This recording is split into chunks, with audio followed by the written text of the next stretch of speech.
Ring spot virus, जड़ खराब होना, पपाया का यहाँ तने पर ज़्यादा बारिश होने से छेद होकर के गलना, ये सारी बीमारियाँ अगर वाटर सॉल्युबल आप बंद करेंगे तो कम आएगी, हो सकता है नहीं भी आए। ఇప్పుడు మనకు చిన్న పిల్లలకు మనం ఎలాగైతే ఇమ్యూన్ సిస్టమ్ డౌన్ చేస్తున్నామో ఇలా మామూలుగా ఇప్పుడు ఫిజాలు అవన్నీ తినిపించేసి అలాగే దీనికి అరటి చెట్లకు కూడా మనం అలాగే ఇస్తున్నాం। సిగటోగా కానీ మనకు పరంగి చెట్లకు వచ్చే నాకు తెలియదు రోగాల పేర్లు అవన్నీ కూడా చాలా వరకు పర్సెంటేజ్ వైజ్ తగ్గుతాయి అన్నమాట। తగ్గడమే కాదు రాకుండా ఉండేదానికి కూడా అవకాశం ఉంది అంటారు।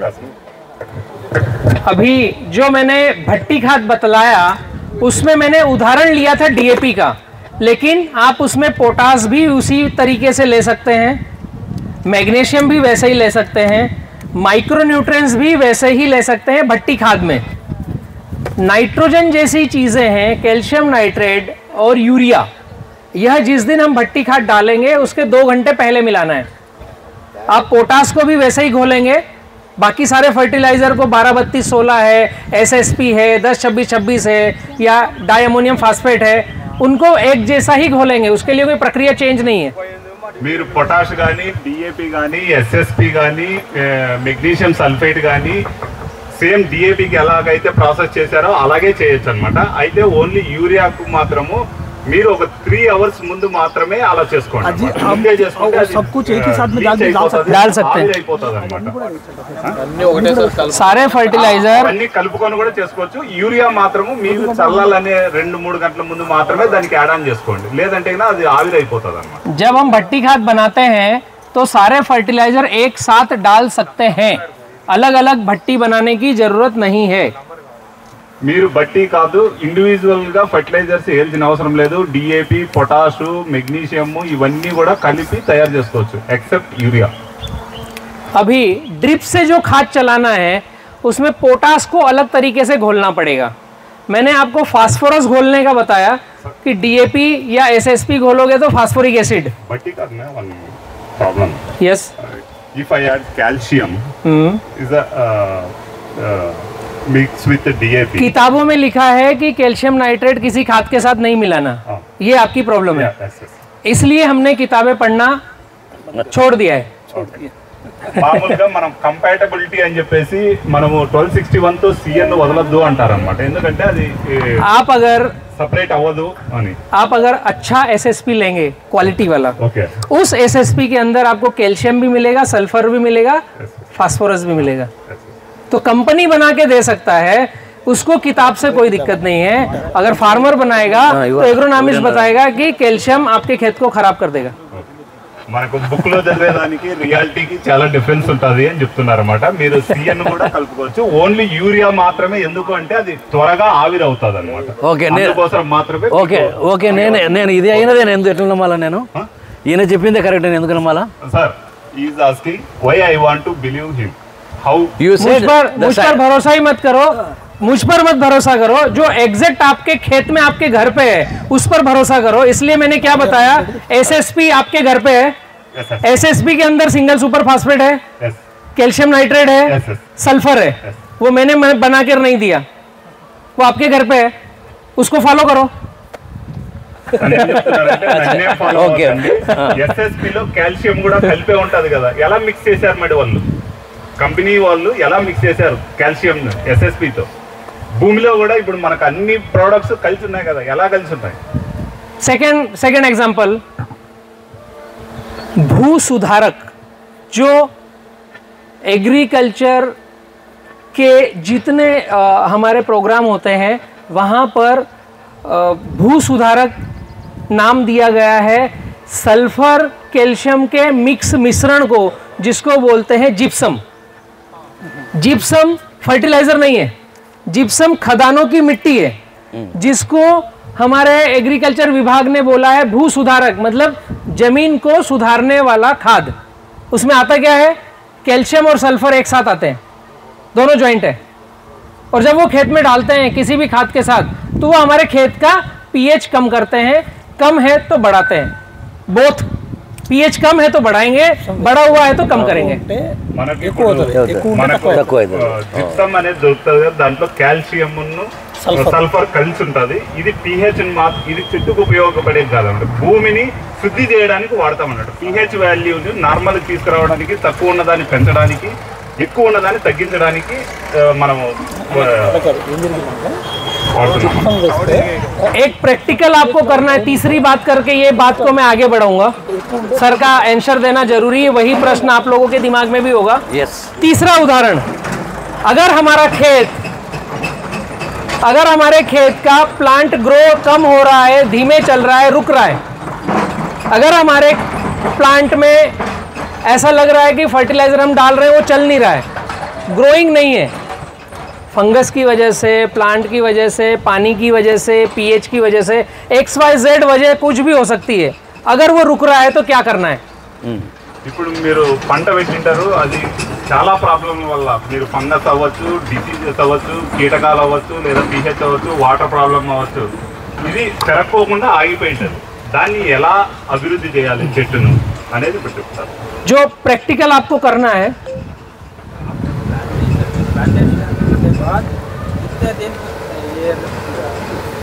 देना है खाद। हाँ, उस पे मैं आऊँगा खाना खाने के बाद। अभी तो मैं शुरुआत ही किया हूँ, मैं अभी तो बहुत दूर है वो कि प्लांटेशन के बाद खाद कब डालें। ये तो डिपेंड करेगा आप कितनी देर मेरे साथ समय बिताओगे। अच्छा। आएंगे, उस पे आएंगे। భోంచేసిన తర్వాత ఇంకా దానికి చాలా టైం ఉంది. अभी मैं आपको एक ब्रह्मास्त्र बतला रहा हूँ। డబ్బులు మిగిలించుకున్నారు. यस यस दो। अभी आपको मैं एक ब्रह्मास्त्र बतला रहा हूँ। कोई सा भी प्लांट धीमे चल रहा है, सुस्त अवस्था में, बीमार है, उसको क्विक एनर्जी देना है। तो मैं जो बता रहा हूँ ये प्रैक्टिकल करना, ये किताबी ज्ञान में गलत है। हमने प्रैक्टिकल किया, लाखों सैकड़ों किसानों ने, हमारे खेतों में सबसे अच्छा रिजल्ट इसका है। क्या करना है? 100 लीटर पानी, 1 kg calcium nitrate, cancel 1 kg వదిలే। Sulphur WDG 80%, 250 gram potassium humate, इनका मिश्रण बनाना है। और जो भी प्लांट है उसके तने से दूर प्रति प्लांट 200 ml की ड्रेंचिंग करना है। केला हो 200 ml, आम हो 1 लीटर, अमरूद हो आधा लीटर। वो क्या है, सीवीड। पोटेशियम ह्यूमेट मार्केट में मिलेगा आराम से। सल्फर WDG, सल्फर ये WDG उसका ग्रेड है। अभी आप किताबों में जाएंगे तो कैल्शियम नाइट्रेट किसी के साथ मिक्स नहीं होगा, सल्फर के साथ मिक्स करोगे तो फट जाएगा घोल, जो घोल खराब हो जाएगा। आप में से किसी ने अगर BSc एग्रीकल्चर का पढ़ाई किया है तो शायद ये रॉन्ग मेथड है, बट हम किसानों के खेत में इसका रिजल्ट खूब मिल रहा है। अब मुझे नहीं पता क्यों मिल रहा है। अगर इसका ड्रेंचिंग हम करते हैं तो बहुत अच्छा बम्पर उत्पादन आता है। जब भी प्लांट रुकता है इसका ड्रेंचिंग करके आप देखो, आपको रिजल्ट मिलेगा। మీకు ఏవైనా చెట్లు పెరగకోకుండా ఆగిపోయినాయి, అది ఏ పంట అయినా సరే, पोटेशियम ह्यूमेट 200 గ్రాముల 200 లీటర్ల డ్రమ్ తీసుకొని దాంట్లోకి 1 kg CN calcium nitrate, 1 kg sulphuric WDG, దాంట్లో వేరియేషన్స్ ఉంటాయి, 250 గ్రామ్ పొటాషియం హ్యూమేట్ కలిపేసి చెట్టుకు 200 ml ప్రతి చెట్టుకు ఎంత దూరం? Distance almost plant 200 gram stem से 4 इंच दूर, కాండం నుంచి మీరు नमी वाली जगह पर जहां प्लांट भोजन उठाता है, 4 ఇంచుల దూరంలో మీకు ఎక్కడైతే తడి ఎక్కువ ఉంటుందో అక్కడ 200 ml పోయండి అనమాట. ఫర్ మ్యాంగో సార్ గ్రోత్ పెరుగుతుందా Mango 1 लीटर అర్థమవుతుంది. मैंगो के तने से दूर जहां हम पानी दे रहे हैं, अच्छा गोल रिंग 1 लीटर का, एक प्लांट को 1 लीटर का रिंग। जी మీకు పెద్ద చెట్లు, మామిడి చెట్లు కానీ, సీనా చెట్లు కానీ అట్లాంటివి हाँ, घुलकर ड्रिप में जाएगा 1 एकड़ के लिए, प्रति एकड़ ड्रिप इरिगेशन से दे सकते हैं। మీకు చెట్టు ఎంత విస్తీర్ణం every 14 days interval, every crop 1 एकड़ के लिए बूस्टर ड्रेंचिंग। మీకు ఇమీడియట్ గా ఇది చెట్టు బట్టి ఎఫెక్ట్ గా ఇది వేరే కదా మనకి కనిపిస్తుంది. అన్నిటికంటే. బలరాం కిసాన్ ని నమ్మాలా వద్దా అనేది మీరు ఆ రోజే చూసుకోవచ్చు అన్నమాట. ये इस तरह के जो द्वंद्व हैं अनेक मिलेंगे आपको। किताबी ज्ञान लेफ्ट में जाता है, हम जो किसान प्रैक्टिकल करते हैं हम राइट में जाते हैं, बराबर है। ఇట్లా డౌట్లు చాలా వస్తాయి మీకు. जो हमने खेत में प्रैक्टिकल किया हम उसकी बात करेंगे. బుక్ లో చెప్పేటి వేరే ఉన్నాయి, మేము ప్రాక్టికల్ గా చేసినవి వేరే ఉన్నాయి, మీకు చాలా డౌట్లు కూడా రావచ్చు. थोड़ा सा उदाहरण मैं देता हूं आपको. मेरा 12वीं का एग्जाम मैंने दिया नहीं, घर में खाने की 2 रोटी की व्यवस्था नहीं हो रही थी, इलेक्ट्रॉनिक काम किया, इंदौर जाकर ITI किया और जो खेती किसानी करते हैं उनके मोटर वाइंडिंग रिपेयरिंग करना चालू किया. एग्रीकल्चर पढ़ाई किया नहीं, आपके जैसे पाठशाला में बैठकर सीखना चालू किया. सीखते सीखते सीखते सीखते सिखाना कब चालू किया पता नहीं चला. 2022 18 दिसंबर जयपुर डॉक्टर बलराम किसान का नाम पड़ गया. मुझे एग्रीकल्चर, एग्रो इकोसिस्टम, सस्टेनेबिलिटी और सोशल वर्क पर डॉक्टरेट का इनाम मिला. मुझे PhD होल्डर मुझे बताया गया. एग्रीकल्चर की पढ़ाई करी नहीं. ఇప్పుడు బలరాం కిసాన్ గారు లైఫ్ స్టోరీ చెప్తున్నారు. తను లైఫ్ స్టార్ట్ చేసినప్పుడు 12th పాస్ అయినప్పుడు తనకు ఏమీ తెలియదు అనమాట అగ్రికల్చర్. తను ITI చదివాడు ఇండోర్లో. ఆ తర్వాత ఏదో మోటార్లు కట్టే జాబ్ చేశాడు, డ్రిప్ దాంట్లో పనిచేశాడు. ఆ తర్వాత దీన్ని అగ్రికల్చర్ను తను సీరియస్గా తీసుకొని దానిపైన రీసెర్చ్ చేసి తను ఈరోజు డాక్టర్ బలరాం కిసాన్గా మారినాడు అనమాట. डॉक्टरेट सिंपल सी बात है. ये क्यों बता रहा हूं मैं, मुझे जरूरत नहीं ये बतलाने की, बट हम अपने खेत में प्रकृति के साथ, पौधों के साथ कितना जीवन बिता रहे हैं या 15 मिनट जाकर देख के आ रहे हैं, उस पर डिपेंड होगा आपकी मनस्थिति कितना कनेक्ट होगी, कितना एक्चुअल समझ पाओगे. जितना भी भारत में एग्रीकल्चर का पढ़ाई हो रहा है वो हो रहा है पेस्टिसाइड्स, दवाइयाँ बेचने के लिए. मेरे पास सैकड़ों बच्चे हैं जो BSc एग्रीकल्चर करके निकल के आते हैं.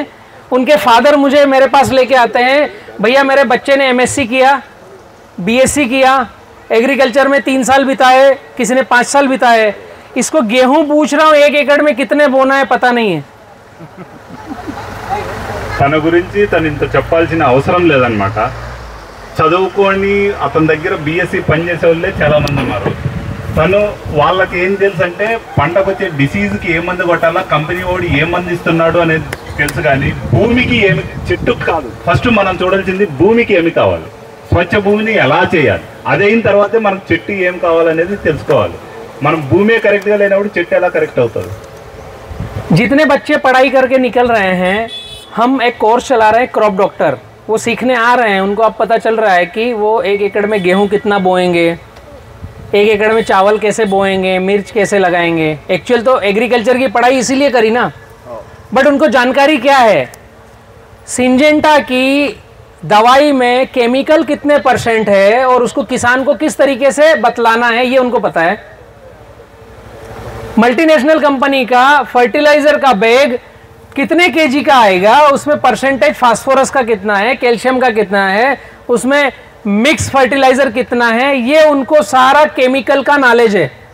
जो आपके सामने प्रेजेंट करेंगे वो उनको सब कुछ पता है. उनके घर के खेत में गेहूं कैसा पकेगा ये अभाव है. तो हमें खुद को खेतों में कनेक्ट होना है.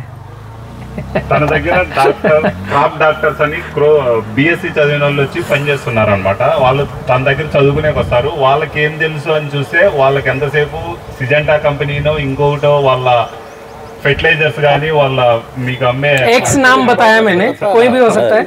ఆ కంపెనీస్ గురించి వాళ్ళు మార్కెట్ చేయడానికి నాలెడ్జ్తో వస్తున్నారే కానీ మీ భూమి తత్వం ఏంది, మీ వాటర్ ఏంది, మీ క్లైమేట్ ఏంది, దాన్ని బట్టి మీరు పంట ఎలా పండించాలి అనేది ఎవరికి కూడా BSc చదివిన వాళ్ళకి కూడా వాళ్ళకి నాలెడ్జ్ లేదు, అదేది చదవట్లేదు. ఒక కంపెనీ రిప్రజెంటేటివ్ కోసం వాళ్ళు అగ్రికల్చర్ చదువుతున్నారు.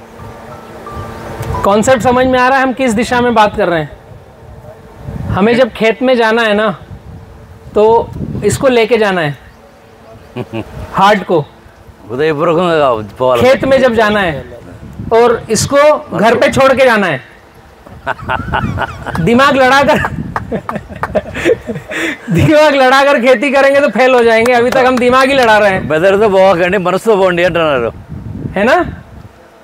तो पेड़ पौधे भी बात करते हैं, उनको भी समझ सकते हैं, वो भी श्वास लेते हैं, वो भी पानी पीते हैं, उनकी भी भावनाएं हैं कि आप हम पे कितना केमिकल डाल रहे हो भैया। जब हम क्लोरोपाइरीफास का स्प्रे करते हैं, हाँ, जब एमिडाक्लोपिड का स्प्रे करते हैं हरा मच्छर भगाने के लिए, थ्रिप्स भगाने के लिए, तो क्या वो एमिडाक्लोपिड उस हरे मच्छर के ऊपर ही लगेगी या उस पूरे प्लांट पर लगेगी? पूरा प्लांट के ऊपर। कॉन्सेप्ट समझो अभी। हाँ, ये एमिडाक्लोपिड में लेके आया हूं, अभी आपके ऊपर हरा मच्छर बैठा है, मैंने स्प्रे किया, आपकी भावनाएं क्या होगी? वो हरा मच्छर तो शायद उड़ जाएगा, मरेगा नहीं वो। बट ये प्लांट मुझे कैसे देखेगा? इन्हें तो मर गया। हाँ, उन्हें तो मर गया, मच्छर नहीं मर, बच गया। పెస్టిసైడ్స్ పురుగుకు ఒకటే కాదు, చెట్టుకు కూడా వేస్తున్నారు, చెట్టు కూడా ఇబ్బంది పడుతుంది అనేది తను సింపుల్ గా చెప్పాడు అన్నమాట అక్కడ। हमारी बॉडी जैसे है ना, ऐसा ही प्लांट की बॉडी है। आप सभी ने कभी पौधों से बात करी है? मैं विषय से अलग बात कर रहा हूं थोड़ा सा, बट यही विषय है जो मैं बात कर रहा हूं। मैं विषय से बात अलग जरूर कर रहा हूं, बट यही विषय है जो मैंने बात करनी चाहिए। टॉपिक क्या डिफरेंट आप हमारे लोगों साथ ने अपने खेत के पौधों से बात करी है? हेलो, ఎప్పుడైనా మీరు మీ చెట్లతో మాట్లాడినారా అని అడుగుతున్నాడు। नहीं, मैं आपको एक पॉइंट बतलाता हूँ कब बात करते हैं वो, जो मैंने फील किया है। आपको संध्या काल में खेत पे जाना है। संध्या काल मतलब सूर्य चले गए हैं, उजाला बाकी है, रात की शुरुआत हुई नहीं, संध्या काल। మీరు మీ చెట్లతో ఎప్పుడైనా మాట్లాడినారా అని అడిగారు, మీరెవరు లేదన్నారు। తను చెట్లు మాట్లాడుకోవడము తను చూశాడు, విన్నాడు అంట। అది ఏ టైంలో అంటే సాయంత్రం, పూర్తి రాత్రి ఉండదు, పూర్తి పగలు ఉండదు, గోల్డెన్ అవర్స్ అంటారు। జస్ట్ మీకంతా కూడా ఒక 30 minutes లో ఉంటుంది గోల్డెన్ అవర్। ఆ టైంలో మీరు వెళ్ళి పంటలో కూర్చుంటే మీకు అర్థమవుతుంది అంటున్నాడు। ये प्रिय मित्र को घर पे रख के जाना है, साथ में लेके नहीं जाना है, वरना आपके जाने का कोई मतलब नहीं रहेगा। మీరు हाँ, ఫోన్ मोबाइल घर पे छोड़ के जाना है, नंगे पांव जाना है, चप्पल नहीं चाहिए, या खेत में जाकर चप्पल उतारना है। जब आप धरती माँ से अर्थ करोगे, अर्थ से अर्थिंग करोगे, तो एक लय ताल बनता है। ठीक है, खेत के बीच में जा कर के किसी मित्र को साथ में मत ले जाना, अकेले ही जाना है। अगर साथ में मित्र हो तो कहना तुम दूसरी जगह बैठो। मोबाइल घर, मित्र साइड में, सिंगल आप खुद अर्थिंग करते हुए अर्थ के साथ चुप होकर के जो भी प्लांट आपके खेत में है, संध्या काल में उसके पास जाकर बैठना है, ओनली बैठना है, मुंह को बंद रखना है, यहां से बात करनी है। अगर केले का पौधा है उसे समझना है, अगर पपीता है उसे समझना है, मूंगफली है उसको सहलाना है, धीरे से समझना है। क्या मुझे सुन पा रहा है? अगर यहां से सही से आपका भावना निकला ना, वो आपको संकेत देगा, आपको पता चलेगा कि इसने मुझे सुना है। नहीं, कई बार एक्सपीरियंस हो गया आमना को। मेरे झाड़ू, आम के झाड़ के वो बाजू जाके है, जो मैं पसंद, मेरा औरत भी इधर ही है, सबूत है, सबूत। मैं बात करना शुरू करें, बहुत प्यारा दिखता है, मैं खा लेना बोल के सोचता हूँ, वो लटक के मेरे हाथ के ऊपर बढ़ गया। ये छोटी सी विधा है, समझने में ऐसा लगेगा आउट ऑफ बॉक्स में बात कर रहा हूं, करके देखो, मजा आएगा। खुद के खेत से कनेक्टिविटी बढ़ेगी, 100%। खुद के पौधों से कनेक्टिविटी बढ़ेगी, एक जॉइंट बढ़ेगा। ये 7 दिन कर लिया ना आपने, तो 8वें दिन आप उसका नामकरण कर दोगे। इसका नाम सुरेश है, उसका नाम रमेश है, उसका नाम दीपक है, इसका नाम राम है। और जब आप खेत में जाओगे 8वें दिन और बोलोगे राम मैं आ गया हूं, तो सुरेश रमेश दीपक बात नहीं करेंगे, आपसे राम बात करेगा। ये मेरे साथ प्रैक्टिकल हुआ है, ये आपको अपने खेतों में प्रैक्टिकल करना है, तब पता चलेगा कि हम उस प्लांट के ऊपर एमिडाक्लोपिड का स्प्रे करें या ना करें। नहीं करने चाहते। कॉन्सेप्ट समझ में आ रहा है? जीवंत है, जब तो सांस ले रहा है, जब तो ऑक्सीजन हमें दे रहा है ना, जब भी तो हम पानी पिला रहे हैं, जब भी तो हम फर्टिलाइजर डालने की बात कर रहे हैं, मतलब पौधे का भोजन देने की बात कर रहे हैं, जीवंत है ना। फर्क इतना ही है कि स्थिर है, चल फिर नहीं कर सकते, ओनली इतना ही फर्क है, बाकी कोई फर्क नहीं है। समझ में आया? बहुत అర్థమైందా? చెప్పాలి పని. మీరు సాయంత్రము చెప్పులు వేసుకోకుండా, మీ ఫ్రెండ్స్ని ఎవరిని పిలుచుకోకుండా, మొబైల్ ఫ్రెండ్ని తీసుకోకుండా, చెప్పులు వదిలేసి చెట్టు దగ్గరికి వెళ్ళి మీరు నోటితో ఏది మాట్లాడుకోకుండా స్పర్శతో దాన్ని మనం కదా మన దూడలను ఏదైనా నిమురుతున్నట్లు నిమురుతూ దాంతో కూర్చొని కొద్దిసేపు దాన్ని నువ్వు నీ మనసంతా ఎక్కడో పెట్టుకోకుండా చెట్టు పైన పెట్టి హృదయంతో మాట్లాడితే అది నీకు కనెక్ట్ అవుతుంది. ఇట్లా ఒక వారం చేశారనుకోండి, దానికి ఒక పేరు పెట్టుకోండి, దాన్ని పిలిస్తే ఆ చెట్టు కొద్దిగా మీకు రెస్పాండ్ అవుతుంది. ఇంకో చెట్టుతో మాట్లాడుకోకుండా మీరు ఇమిడాక్లోప్రిడ్ ఇంకోటో చల్లితే అది కరెక్ట్ కాదు. అది ఫీల్ అయ్యేది కూడా ఆ రోజు మీకు తెలుస్తుంది, దానికి ఎంత నొప్పి వస్తుంది అని, అప్పుడు చల్లాలా లేదనేది. రోగం రాకోకుండానే మీరు అక్కడే కంట్రోల్ చేయొచ్చు అనమాట. అదే తను చెప్పింది. बातें एकदम छोटी छोटी सी है। अभी सिंपल सा क्वेश्चन है, खाना किसको खाना है? భోజనం ఎంతమందికి ఆకలి అవుతుంది? खाना रेडी है। एक आपका जो फर्टिलाइज़र मुझे दिखाना था वो छूट गया है। फर्टिलाइज़र जो मुझे दिखाना था आपको, मैंने आपको डीएपी घोलना बताया है, पोटास कैसे घोलते हैं, उसके बाद अगर आपकी व्यवस्था है तो हम खाना खाने चलेंगे। पोटास कैसे घुलेगा ये अलग व्यवस्था है ड्रिप में चलाने की। पोटास के लिए 100 लीटर पानी, 1 लीटर सल्फ्यूरिक एसिड, बहुत तेज आता है, चमड़ी पर गिरेगा तो जला देगा। ये शायद माइक बंद हो रहा है, बार बार बैटरी गया इसका। सल्फ्यूरिक एसिड 100 लीटर पानी, 1 litre sulphuric acid, 10 kilo potash. ये वही वाला सूत्र है 1:10। पोटेशियम को के द्वारा दर्शाया जाता है, इसलिए मैं शॉर्ट फॉर्म के लिख रहा हूँ। 1:10, 100 लीटर पानी, 10 किलो पोटाश, 0060 जो सोसाइटी में मिलता है ना, लाल सफ़ेद, और 1 लीटर सल्फ्यूरिक एसिड। जब हम ये डालते हैं तो जो सोसाइटी से खाद आता है उसको हम बोलते हैं पोटेशियम क्लोराइड। और क्लोरीन जब जब खेत में जाता है ज़मीन का पीएच बढ़ता है, और पीएच बढ़ता है तो पौधा कोई खाद उठाता नहीं। इसलिए पुराने ज़्यादा जो खिलाड़ी हैं जिनके सफ़ेद बाल है वो पोटाश डालते नहीं।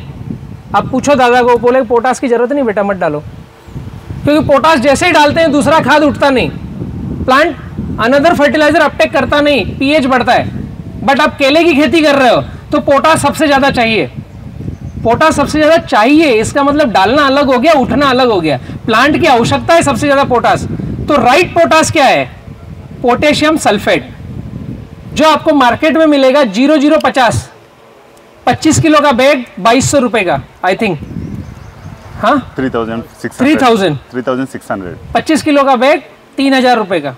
0050 0050 या 3000 समथिंग 220, ठीक है, थोड़ा बहुत ऊपर नीचे होगा, बट 0050 में आएगा पोटेशियम सल्फेट, पोटास के साथ सल्फर, तो वो सारा का सारा अपटेक होगा। और जब हम 100 लीटर पानी में 1 लीटर सल्फ्यूरिक एसिड डालेंगे तो ये 0060 को 0050 बना देगा, पोटेशियम सल्फेट में कन्वर्ट कर देगा, और उस पानी में क्लोरीन एक तरफ रहेगा।